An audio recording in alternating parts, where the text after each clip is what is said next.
হাকাইয়া শুধু শরীর চর্চা করলেই হইব, হাটে যায় একটা বড় মাছ লইয়ায়। ঠিক আছে আমি যান যাইকাছি। বাজারে তো আইসা গেলাম, দেহি আম্মুজানের জন্য একটা বড় মাছ পাই কিনা। ভাইজান, এখানে তো সব ছোট মাছ, বড় মাছ কই পামু? বড় মাছ পাইতে হইলে তো মহাসাগরে যাইতে হইব। আমি যাই।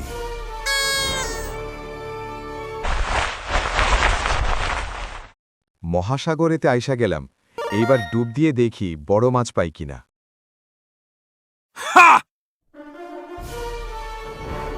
এই তো পাইলাম বড় এক মাছ। ধর আম্মি জান লইয়া আইছি বড় মাছ। বেয়াক্কুল, এত বড় মাছ কাটবুম কখন এবং রাঁধবুম কখন? যেমনি তোর শরীর মোটা তেমনি তোর মাথাও মোটা, বলদ।